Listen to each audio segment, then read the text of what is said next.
கொடைக்கானலில் தொடரும் கனமழை காரணமாக கடைக்கோடி கிராமங்களான சின்னூர் காலனி உள்ளிட்ட பகுதிகளைச் சேர்ந்த மக்கள் வெளியே வர முடியாமல் தவிப்புக்கு ஆளாகியிருக்கிறார்கள். கூடுதல் விவரங்களை செய்தியாளர் கார்த்திக்கிடம் கேட்கலாம். கார்த்திக், தற்போது கொடைக்கானலை பொறுத்தவரை சின்னூர் பகுதிகளில் மீட்பு படையினர் விரைந்திருக்கிறார்களா? எத்தனை பேர் அங்கு மாட்டியிருக்கிறாங்க? என்ன நிலவரம் கார்த்திக்? நிச்சயமாக, அதாவது கொடைக்கானலில் கடந்த ஒரு வார காலமாகவே அவ்வப்போது கனமழையானது தொடர்ந்து பெய்து கொண்டிருக்கிறது. குறிப்பாக நேற்றைய தினத்தை பொறுத்தவரையில் நேற்று மட்டும் கிட்டத்தட்ட 4 மணி நேரத்திற்கு மேலாக கொடைக்கானல் மலைப்பகுதிகளில் மிக கனமழையானது கொட்டி தீர்த்தது. கொடைக்கானல் நகர்பகுதி மட்டுமல்லாது இந்த மழையானது கொடைக்கானல் அருகே இருக்கக்கூடிய இந்த மலை கிராமங்களிலும் பெய்து வருவதால் அந்த பகுதியில் சிரமம் ஏற்பட்டு இருக்கிறது. மேலும் இந்த நிகழ்வை பொறுத்தவரையில் கொடைக்கானல் தாலுகாவின் ஒரு கடைக்கோடி கிராமமாக இருப்பதுதான் சின்னூர் காலனி மற்றும் பெரியூர் போன்ற கிராமங்கள். இந்த கிராமங்களில் சுமார் 200க்கும் மேற்பட்ட குடும்பங்கள் வசித்து வருகிறார்கள். இந்த கிராமத்தை பொறுத்தவரையில் சாலை மார்க்கமாக இந்த கிராமங்களுக்கு செல்ல முடியாது. பெரியகுளத்திலிருந்து காட்டு வழி பாதையாகத்தான் இந்த கிராமங்களை சென்றடைய முடியும். இந்த கிராமங்களுக்கு செல்லக்கூடிய அத்தியாவசிய பொருட்களும் கூட இந்த கிராமங்களுக்கு செல்லும் பொழுது குப்பாற்று, கல்லாற்று உள்ளிட்ட 3 ஆறுகளை கடந்துதான் இந்த கிராமங்களுக்கு செல்லக்கூடிய ஒரு நிலையானது ஏற்பட்டு இருக்கிறது. அனைத்து மழை காலங்களிலுமே இந்த பகுதிகளுக்கு செல்லக்கூடிய கிராம மக்கள் தங்களுடைய வாழ்வை அர்ப்பணித்துதான் இந்த ஆற்றை கடந்து செல்லக்கூடிய ஒரு நிலையானது ஏற்பட்டு இருக்கிறது. அதே போலதான் தற்போது பெய்து கொண்டிருக்க இந்த மழையிலும் கூட அவர்கள் தங்களுடைய அத்தியாவசிய பொருட்களை நேற்று பெரியகுளத்திலிருந்து வாங்கி சென்றிருக்கிறார்கள். அப்போது 10க்கும் மேற்பட்ட சென்ற நிலையில் 7 பேர் ஆற்றை கடந்திருக்கிறார்கள். 3 பேர் கிட்டத்தட்ட 7 மணி நேரத்திற்கு மேலாக காத்து இருந்த ஒரு நிலையானது ஏற்பட்டிருந்தது நேற்று.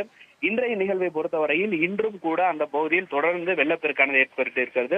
இந்த வெள்ளப்பெருக்கின் காரணமாக நேற்று வாங்கி வந்த அத்தியாவசிய பொருட்கள் அனைத்துமே அந்த ஆற்றில் அடித்து செல்லப்பட்டதாக அந்த கிராம மக்கள் தெரிவிக்கிறார்கள். இது மட்டுமல்லாது இந்த சின்னூர் காலனியில் கிட்டத்தட்ட ஒரு பெண்மணி கிட்டத்தட்ட 7 நாட்களாக உடல்நிலை முடியாத ஒரு நிலையானது ஏற்பட்டு இருக்கிறது. அவரை அந்த பகுதியிலிருந்து வெளியே கொண்டு வர முடியாமலும் அந்த பகுதி மக்கள் தவித்து வருகிறார்கள். மேலும் டோலி கட்டி கூட தங்களுடைய அந்த கிராம பெண்ணை வெளியே கொண்டு வர முடியாத ஒரு நிலையானது ஏற்பட்டிருப்பதாக அந்த கிராம மக்கள் தொடர்ந்து வேதனையுடன் தெரிவிக்கிறார்கள். மேலும் அந்த பகுதிக்கு செல்லக்கூடிய வழிகளில் அந்த 2 ஆறுகளிலும் தற்காலிக பாலமாவது அமைக்க வேண்டும் என்ற ஒரு கோரிக்கை நீண்ட காலமாக இருந்து வரக்கூடிய நிலையில் தற்போதாவது அது நிறைவேறுமா என்ற ஒரு கனவானது தற்போது ஏற்பட்டிருக்கிறது.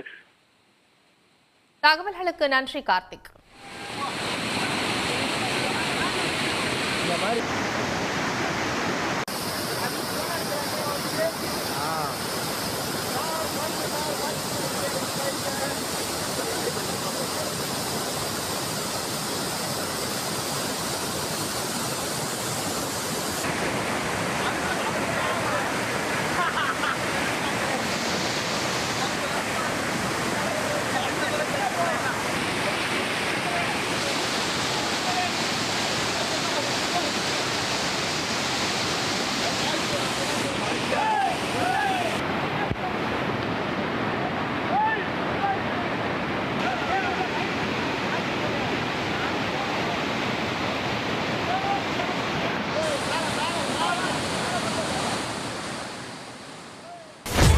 சன் நியூஸ் வாட்ஸ்அப் சேனலை ஃபாலோ செய்யுங்கள்.